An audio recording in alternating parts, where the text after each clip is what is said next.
नमस्कार दोस्तों, welcome back to curious series for the daily dose of Indian football. तो सबसे पहले बात करते हैं यहाँ पे फॉर्चून इंडिया ने इंडिया की जो स्पोर्ट इंडस्ट्री है उसके यहाँ पे फाइनेंशियल रिपोर्ट निकाली है, जिसमें उन्होंने डिफरेंट डिफरेंट स्पोर्ट में जो डिफरेंट डिफरेंट लीग्स चल रही है जैसे कि IPL, ISL, pro kabaddi league, उसके यहाँ पे प्रॉफिट लॉस के जो नंबर्स है उसको रिवील किया है, जिसमें आईएसएल के शॉकिंग नंबर निकल के आ रहे हैं कि ISL clubs every year 30 to 40 crore के लॉसेस झेल रहे हैं, सिवाय कि एक आध क्लब छोड़ के कि जो यहाँ पे ब्रेक इवन के नजदीक है, जिसमें मोहन बगान का नाम निकल के आ रहा है। वो भी ब्रेक इवन पे नहीं पहुंचे, बट वो यहाँ पे उसके नजदीक है। बाकी सारे क्लब्स यहाँ पे 30 to 40 करोड़ का यहाँ पे लॉस चल रहे हैं।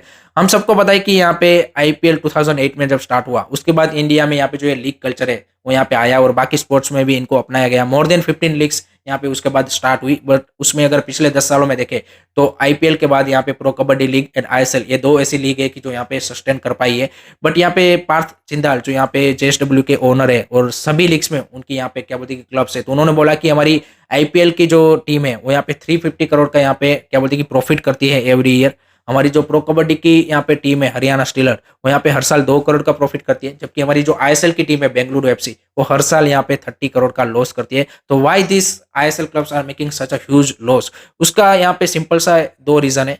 कोई भी लीग यहाँ पे वर्ल्ड की है, किसी भी स्पोर्ट की, उसका जो प्रॉफिट एंड सस्टेनेबिलिटी है वो दो चीजों पे ऊपर डिपेंड करता है। एक तो आपकी मीडिया ब्रॉडकास्टिंग डील, दूसरा आपका स्पॉन्सरशिप डील। तो करंटली अगर आप देखें तो आईएसएल के पास कोई टाइटल स्पॉन्सर ही नहीं है। और दूसरा अगर आप देखिए मीडिया ब्रॉडकास्टिंग डील, तो यहाँ पे आपके जो आईएसएल के ओनर्स है उन्हीं की कंपनी यहाँ पे ब्रॉडकास्ट कर रही है, क्योंकि जब टेंडर निकाला बाकी कोई कंपनी यहाँ पे ब्रॉडकास्टिंग डील लेने के लिए रेडी ही नहीं है। जबकि आप आईपीएल या फिर प्रो कबड्डी लीग से भी कंपेयर करोगे तो आपको पता चलेगा। दूसरा यहाँ पे प्रो कबड्डी का सस्टेन होने का रीजन एक ये है कि उसकी फ्रेंचाइजी फी यहाँ पे 1.5 करोड़ है, जबकि आपकी आईएसएल क्लब की फ्रेंचाइजी फी है यहाँ पे 15 करोड़।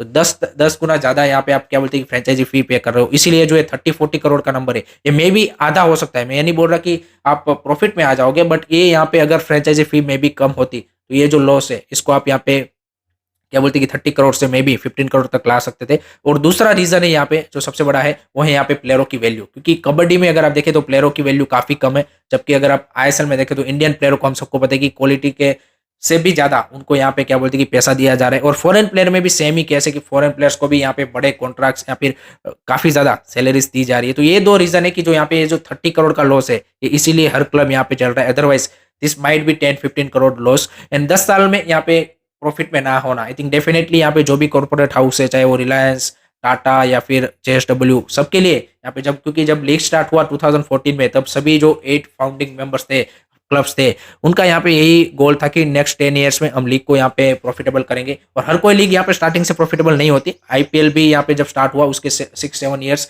उनके क्लब्स ने भी यहाँ पे लॉस किया था, बट उसके बाद यहाँ पे उन्होंने इस तरह की यहाँ पे ब्रांड बना ली कि यहाँ वहां से उनका प्रॉफिट स्टार्ट हो गया। बट अनफॉर्चुनेटली आईएसएल अभी तक उस लेवल पे नहीं पहुंच पाया है कि 10 साल के बाद अगर आपके पास टाइटल स्पॉन्सर है, आपके पास अगर ब्रॉडकास्टिंग डील नहीं है, तो आगे भी सस्टेनेबिलिटी काफी ज्यादा एक बड़ा क्वेश्चन रेस होता है। एंड ये तो आई थिंक जो ओनर्स एंड जो भी कॉर्पोरेट हाउस यहाँ पे इन्वेस्ट कर रहे हैं इंडियन फुटबॉल और आईएसएल में, वो I think out of passion ही है, क्योंकि इतना बड़ा लॉसेस वो झेल रहे हैं। बट फिर भी यहाँ पे लगे पड़े हैं एंड मे बी यहाँ पे नेक्स्ट 10 ईयर्स के लिए वो प्लान करेंगे।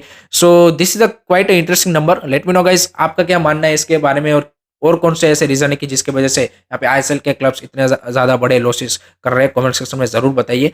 उसके बाद बात करते हैं गाइस, यहाँ पे जो इंडिया की वुमेन्स टीम है उसकी यहाँ पे 23 मेंबर की स्क्वाड अनाउंसमेंट हो चुकी है फॉर दी तुर्किश कप, जो कि आज यहाँ पे ट्रैवल भी कर रहे हैं टू तुर्की। यहाँ पे उनका 1 वीक का कैंप लगा था बेंगलोर में।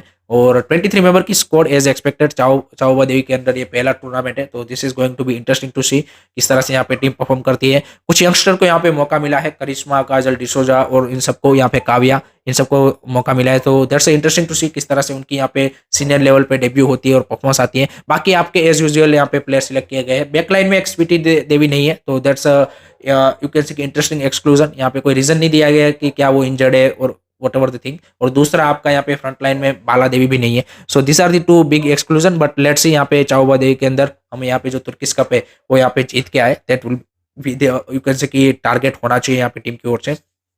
उसके बाद बात करते हैं यहाँ पे कल हुए भाई आईएसएल के मुकाबले के बारे में, Bengaluru FC versus Mumbai city FC at the Mumbai football arena. And interesting match हुआ। यहाँ पे मुंबई सिटी ने 2-0 से विक्ट्री जरूर हासिल कर ली, but I think first half में यहाँ पे बीएफसी ने काफी अच्छी यहाँ पे फाइट पुटअप की, टू बी ऑनेस्ट। एंड वो अपने आप को ही ब्लेम करना पड़ेगा उनको, क्योंकि जो चांसेस आपको मिल रहे हैं वो अगर आप कन्वर्ट नहीं कर पाओगे तो आप बिल्कुल आप कैसे एक्सपेक्ट कर सकते हो कि आपको कुछ चीज़ मैच से अचीव कर पाएंगे, चाहे वो आप कितनी भी अच्छी टैक्टिक्स या फिर कितना भी अच्छा क्या बोलते हैं कि एग्जीक्यूशन कर दे, फिर भी वो कुछ होने वाला नहीं है। जो यहाँ पे सूर्यश वांगजाम का वो पोस्ट वेट करना हो, निखिल पुजारी का सेकंड हाफ में पोस्ट वेट किया, दोज आर दी चांसेस कि जो आपको फिनिश करने पड़ेंगे। एंड आई थिंक ये जो 3 क्रूशियल पॉइंट है उन्होंने जो लूज़ किए हैं इस मैच में, आई थिंक डेफिनिटली उनको जो 6 पोजीशन की रेस है उसमें काफ़ी हर्ट करने वाला है।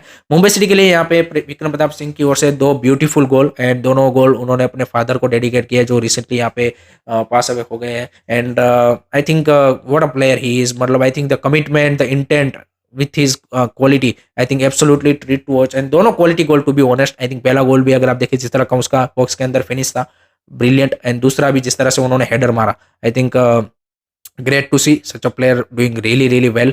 एंड दूसरी साइड अगर आप देखें जरगोजा के लिए, यहाँ पे नेक्स्ट मैच में वो सस्पेंडेड है due to the yellow card, but I think next match Hyderabad के सामने है तो थोड़ा सा होम पे भी है, तो आई थिंक वो वहाँ पे एक रिलीफ हो सकता है और फिक्स है। यहाँ पे आप क्रूशल 3 पॉइंट लेके 6 पोजीशन की रेस में आज आ सकते हो। अगर मुंबई सिटी की बात करें तो मुंबई सिटी के लिए यहाँ पे वो अभी अगर आप देखें तो एफसी गोवा के साथ लेवल ऑन पॉइंट हो चुके हैं। एंड नेक्स्ट वीक यहाँ पे क्या बोलते हैं कि ओडिशा एंड मोहन बगान का मैच है, एंड एफसी गोवा 2 मैचेस खेलने वाली है। सो मुंबई सिटी के पास एडवांटेज है कि अगर वो चेन्नई के पास 3 पॉइंट लेते हैं देन उसकी जो पोजीशन है यहाँ पे सील्ड रेस में और भी ज़्यादा मजबूत हो सकती है। So lots of positive for Mumbai city, I think वो मोमेंटम भी बन चुका है, 2 क्लीन शीट भी लगातार उनके लिए आ चुकी है। सो अगर वो ये मोमेंटम कैरी फॉरवर्ड करते हैं then definitely they are the serious contender for the shield race. And Bengaluru FC के लिए यहाँ पे क्या बोलते हैं कि टेबल टर्न करना पड़ेगा, एंड जो ये चांसेस है उसको यहाँ पे फिनिश करना पड़ेगा आपको, तभी जाके आप यहाँ पे 6 पोजीशन की जो आपकी क्या बोलते हैं कि टारगेट है उसको अचीव कर पाओगे, otherwise it will be difficult. So that's it from my side guys regarding today's Indian football news. I hope कि आपको वीडियो पसंद आया होगा। Keep supporting Indian football, don't forget to like subscribe curiosity. जय हिंद, जय भारत।